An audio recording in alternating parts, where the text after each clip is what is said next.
The invitation from my son arrived, but it wasn't for his wedding. It was a bill for $100,000 to fund his luxury wedding and honeymoon. A note attached read, "Your presence doesn't fit our image, but your money will." That's when I knew my years of quiet sacrifice were over. I would grant his wish, but in a way he never expected. The cold air of late October in Chicago, Illinois, felt sharp against my skin as I sorted through the day's mail on my front porch. At 65, I, Arthur Miller, had spent my life as a master carpenter, building and fixing things with my own two hands. My calloused fingers were used to the feel of wood grain, not the smooth, thick cardstock of an expensive envelope. It arrived that morning, heavy and cream-colored, with a return address that bore David's precise, clean handwriting. A small thrill of hope, foolish as it was, stirred inside me. For months, there had been radio silence from my son. I had hoped this was finally the wedding invitation I had been waiting for. A note, perhaps, asking me to give him away. A joke we used to share when he was a boy. But the moment I tore it open, my hope dissolved into a cold dread.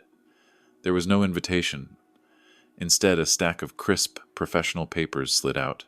It was a meticulously itemized bill, detailing the extravagant costs of his upcoming wedding to Jessica in Las Vegas. My eyes scanned the figures, a total of $100,000. My hands, which had built so many things, trembled slightly as I saw the breakdown. An opulent hotel ballroom, catering for hundreds of guests, and a lavish honeymoon suite. But the final item on the list was the one that struck me most deeply, a handwritten note from David himself, tucked neatly at the bottom. "Dad, Jessica and I have built a perfect image on social media, one of a lavish and successful life. Our friends and business partners believe we come from a wealthy, modern family. The presence of a simple, old-fashioned carpenter like you would ruin that image. Your presence won't fit, but your money will." The words were like a physical blow. They were more than an insult. They were a complete dismissal of my life, my values, and the man I had always been. A man who had built this very house with his own hands, who had taught his son the value of hard work and integrity. Now, that same son saw me as nothing more than a relic, an embarrassment to be hidden away while my money was put on display. I stumbled back into the kitchen, the sunlight filtering through the window, but the warmth felt gone. A framed photograph of a young David, grinning with a missing front tooth at his Little League game, stared back at me. How had that boy, whose tiny hand I had held so proudly, grown into this man? The real truth, the one that hit me hardest, was something I'd heard from a friend's gossip. Jessica had told everyone that her parents were deceased, and that I, Arthur, a carpenter, was also long gone. Their entire plan was a lie. They had used this fabricated, wealthy background to secure deals with wedding vendors, promising large sums of money that they didn't have, all to create a lavish event they couldn't afford. The $100,000 bill wasn't just a request. It was an ultimatum to pay for their deception. My anger, a slow-burning fire I rarely felt, began to turn into a cold, hard resolve. I smoothed out the crumpled note and bill, placing them neatly on the kitchen table. My mind raced. Not with grief, but with a plan. David had made a promise to me years ago, a promise to one day renovate this old house, a promise he had forgotten. Now, I would keep that promise for him. I would use the $100,000 he had demanded, not for a lavish wedding he didn't deserve, but for the one thing he had always taken for granted, our home. It was time for a lesson. Not in carpentry, but in the true value of a man's word and a father's love. I reached for my old pocket watch, an heirloom from my own father, feeling its steady tick in my palm. It was time to begin. The words in David's note echoed in the silence of my home, each one a testament to how far he had drifted from the values I tried to instill. The presence of a simple, old-fashioned carpenter like you would ruin that image. He saw me not as a father, but as a potential blemish on his meticulously curated life. This image was a carefully constructed facade of modern success and affluence, broadcast on social media for all his friends and business partners to see. It was a world of designer clothes, luxury cars, and extravagant parties, a world where the quiet dignity of hard work was a source of embarrassment, not pride. I walked through the house, my hand tracing the smooth grain of the wooden banister I had carved decades ago. Every nail I had hammered, Every floorboard I had laid was a promise to my family. This house was a monument to a life of honest labor, of providing for my son after his mother, Elena, passed away. I remembered David as a boy, running his small hands over the same banister, full of admiration for the things his father could create. He had once promised he would help me fix up this old place. Now he was ashamed of it, ashamed of me. The betrayal was more insidious than I first thought. I learned through a mutual friend, a distant relative of Jessica, that she had told everyone her father was long deceased, and I, her father-in-law, was also gone. Their deception wasn't just about my modest job. It was a calculated strategy to create a blank slate for themselves. By claiming to be from a wealthy family with a substantial inheritance, they could secure lavish wedding services and a honeymoon in Las Vegas without having to pay a dime of deposit. They planned to use the $100,000 from me as a last-minute payment, a cleanup operation to cover their tracks and prevent their house of cards from collapsing before the wedding even began. The depth of their deceit, to use my very existence as a tool for their lies, ignited a new kind of resolve within me. This was no longer just about hurt feelings. It was a battle for my dignity, for the values I held dear, and for the promise David had forgotten. They saw me as an obstacle, a weak point in their perfect plan, but they had underestimated the quiet strength of a man who spent his life building things to last. I would not pay for their lies.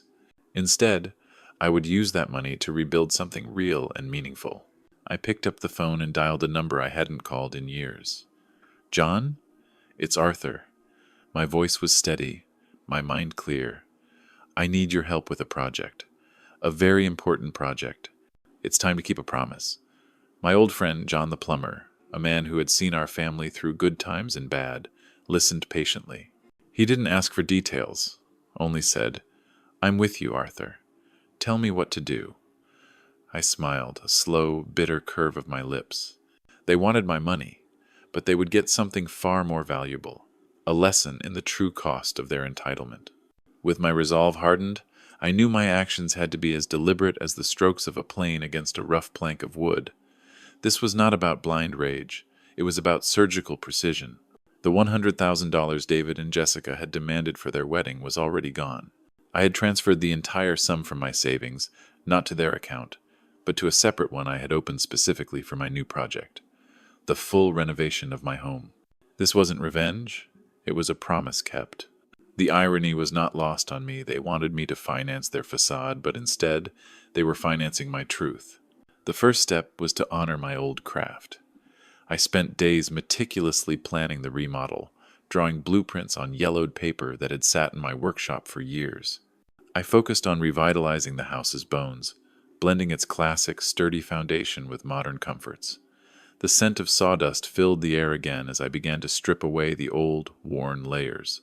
The new countertops, the custom-built cabinets in the kitchen, the refinished hardwood floors, every detail was a testament to the life I had built and the love I had poured into this home.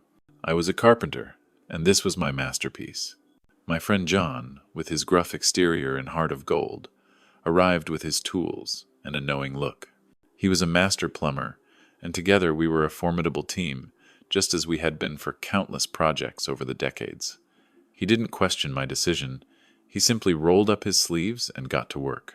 He understood that this project was about more than just pipes and lumber. It was about rebuilding a foundation that had been shaken to its core. John helped me create a space that was not only beautiful, but also truly mine again, a sanctuary of authenticity in a world of pretense. The real challenge was not in the manual labor, but in the tactical game I was now playing. David and Jessica, caught up in their web of lies, would soon face the consequences of their deception. I had to ensure my plan was foolproof. While John and I worked on the house, I secretly enlisted a young tech specialist, a friend of John's nephew, to help me. I explained my situation, focusing on my need to protect myself from a potential scam, and with his help, I set up a sophisticated monitoring system. This network of apps and software was designed to track any communications related to wedding vendors, as well as David and Jessica's public social media posts. The system was my eyes and ears, creating a digital trail that would be impossible for them to ignore. I was no longer just a father. I was an opponent in a game of deception. I was determined to win. As my home began its transformation, a quiet sense of calm washed over me. I wasn't a passive victim anymore. I was a man with a plan, a man in control. The money that was meant to be the final piece of their deceitful puzzle was now being used to create a legacy of my own. My phone sat quietly on the workbench, but I knew it was only a matter of time before it rang. And when it did, I would be ready. The game had begun, and I was holding all the cards. As the renovation of my home progressed, a new, more subtle kind of tension began to build.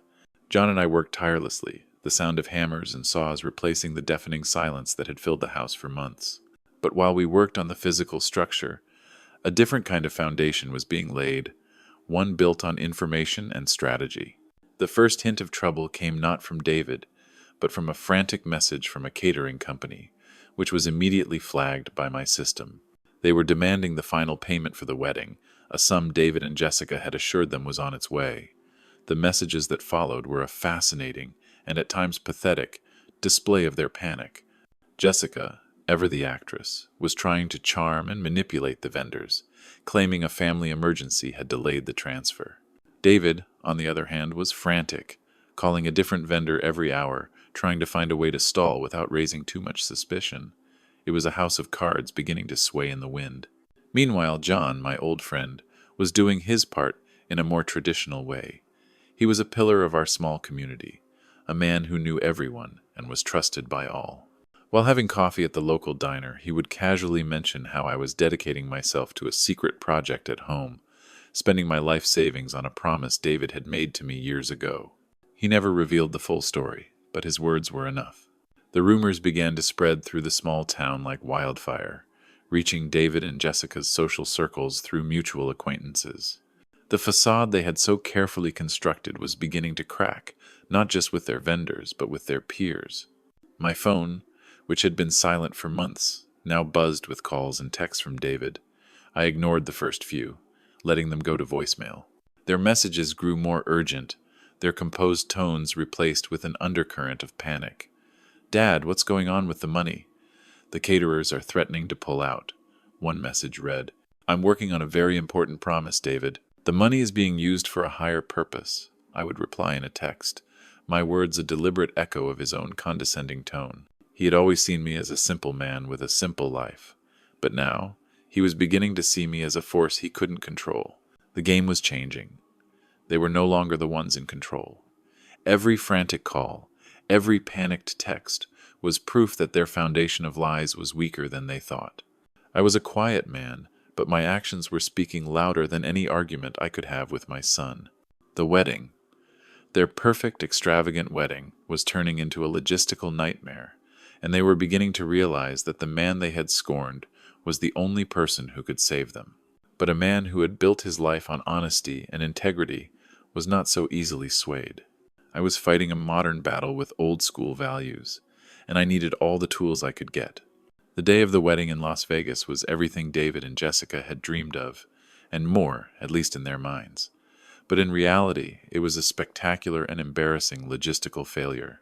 As guests began to arrive at the opulent Las Vegas hotel, the facade they had so carefully constructed began to crumble. The string quartet they had boasted about was a no-show, the caterers refused to set up, and the florist was reboxing his flowers on the hotel lawn. David and Jessica, in their expensive suits and designer gown, were a picture of panicked chaos, frantically making phone calls that went unanswered. The air was thick with the whispers of their guests, a low hum of gossip and confusion that amplified their humiliation. A breaking point arrived in the form of Sarah, an old college friend of Jessica's who had flown in for the wedding. Unlike Jessica's new, money-driven circle, Sarah knew the truth about Jessica's humble background.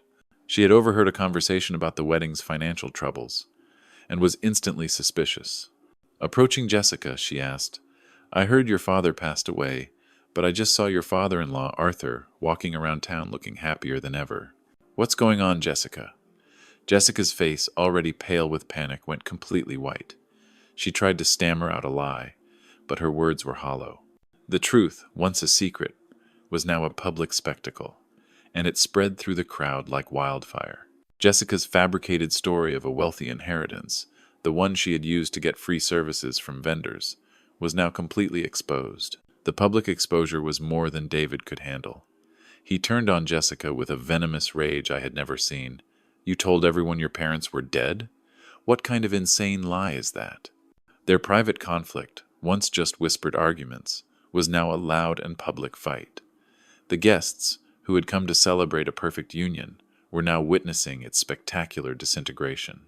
Jessica, her carefully constructed image shattered, could only cry and lash out, her accusations against David for not being a real man echoing through the empty ballroom.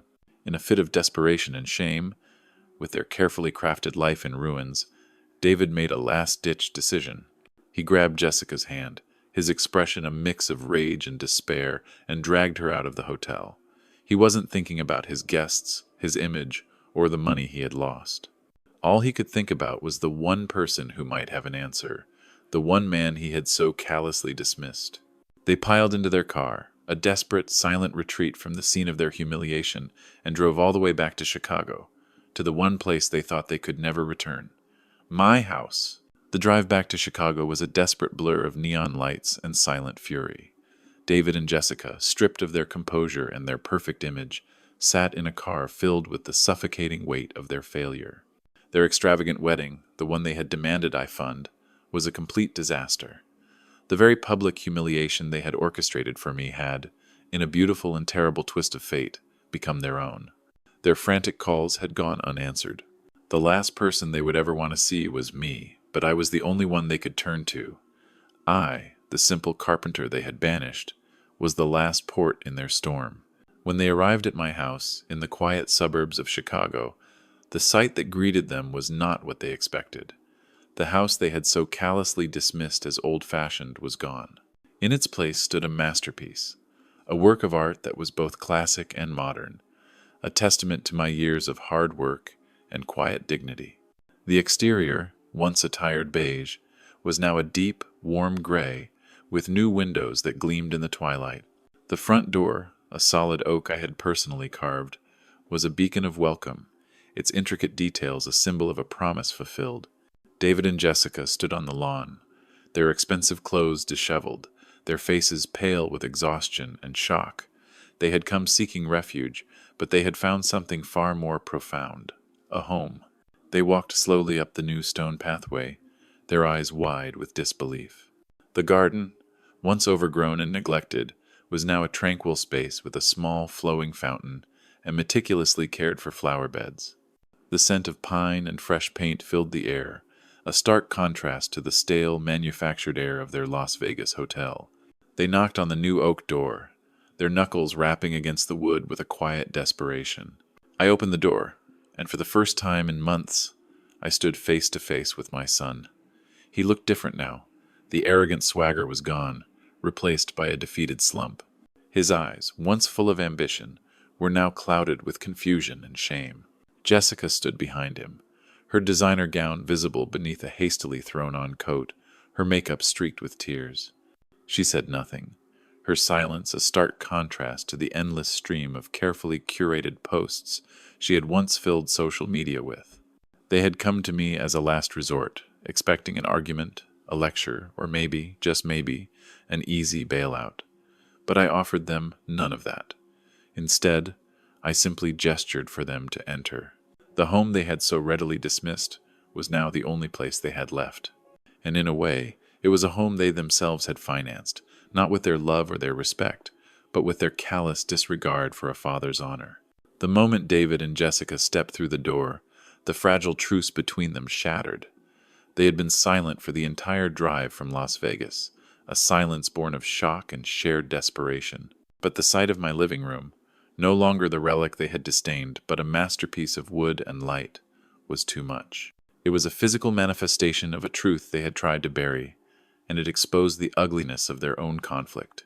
Before I could even speak, David's fury, once a controlled burn, erupted. "This is your fault," he spat at Jessica, his voice low and trembling. The arrogance I had known for years was gone, replaced by a venomous rage. The whole fake persona, the fake inheritance. "That was all your idea."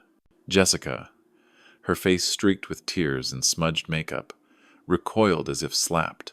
The designer gown she wore, a symbol of the life she craved, now seemed absurd, a costume for a play that had ended in disgrace. "My fault?" she shrieked, the sound echoing in the high-ceilinged room. "You went along with it, David.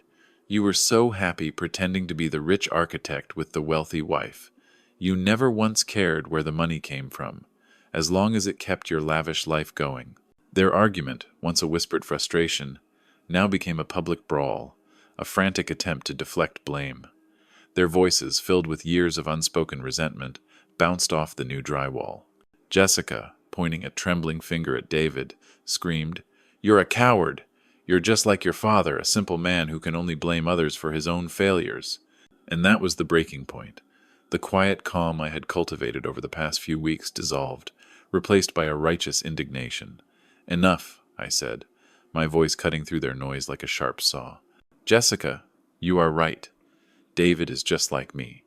He is a man who can build things with his hands, he can be proud of his honest work, and he can keep his promises." I looked at my son, his face pale and contorted, his world crumbling before his eyes. "David, you see this house? This isn't just a house. This is a monument to a promise you made to me as a boy, a promise you forgot. I used the $100,000 you demanded from me to rebuild this home. You wanted to build a life on lies, but I chose to build a life on truth." I walked over to the newly installed cabinet, my steps deliberate and heavy with purpose. I pulled out my tablet, its screen a bright, stark contrast to the handcrafted wood of the cabinet. I looked at David, at the boy who had once idolized me, and I felt a wave of sadness wash over me. "You thought I was an old man who knew nothing of your modern world, but I knew exactly what you were doing. And I was watching." On the screen, I showed them the evidence I had collected. The text messages, the frantic emails to vendors demanding payment, the panicked phone calls where Jessica tried to manipulate suppliers with her fabricated sob stories. I showed them the pictures of Jessica and David at their lavish parties, surrounded by people who believed their lies. David's face, once full of anger, now went blank with shock and a dawning realization. He saw the truth, not in my words, but in the irrefutable facts I had collected. Jessica, her bravado completely gone, sank to the floor, her head in her hands, her carefully constructed world crumbling around her. David, with a look of pure shame, could only stare at the evidence. "Dad, he stammered, but no words would come. The silence in the room was deafening, broken only by the sound of Jessica's quiet sobs. They had come here seeking an easy way out, a quick fix to their problems. Instead, they had found themselves trapped in the very web of lies they had woven. The lesson I had intended to teach had been delivered, not with a lecture, but with the cold, hard truth of their own making. I looked at David and Jessica, a broken couple in a beautiful home, and I felt nothing but a quiet sense of finality. "The price," I said, my voice soft but firm, "a ruined wedding, a shattered reputation, a broken marriage, is one you will have to pay. I have done what I had to do. The promise has been kept. Now it is time for you to learn the value of a promise and the cost of your deceit." I gestured to the door. "My home is a place of honesty and hard work. It has no room for the lies you have chosen to live. You have what you wanted, a life without me. Now, go and build it. But this time, build it on a foundation of truth, not deceit." David looked at me, a flicker of the boy I once knew in his eyes, but it was quickly replaced by a cold, hard emptiness. He stood up, helped Jessica to her feet, and they walked out of my home without another word. The sound of the new oak door closing behind them was the final sound of a broken bond, and the first sound of a new beginning. The sound of the new oak door closing behind David and Jessica was the final sound of a broken bond, and the first sound of a new beginning for me. As I stood in the silence of my newly renovated home, I felt a sense of peace that I hadn't experienced in years. The house, once a source of quiet sadness and forgotten memories, was now a beacon of hope and a testament to my own strength. The scent of fresh wood and paint filled the air, a constant reminder that with hard work and a clear purpose I could rebuild anything, even a life that seemed shattered. The past was over. I had faced my son's betrayal head-on, and I had won. In the weeks and months that followed, my life began a quiet, beautiful transformation. The anger and resentment I had felt toward David and Jessica faded, replaced by a sense of satisfaction. I had not sought revenge. I had sought justice, and a lesson had been taught. I returned to my woodworking, not as a job, but as a passion. I took on a few projects for neighbors, helping them build custom cabinets and unique pieces of furniture. My reputation as a master carpenter, a man of integrity and honest work, grew stronger than ever. The community, our small Chicago community, rallied around me. My friend John, who had been my silent partner in this journey, would often come by and we would talk, not of betrayal, but of life, of faith, and of the future. We would sit in my new kitchen, the one I had built with my own hands, and talk about how, sometimes, the greatest blessings are born from the deepest hardships.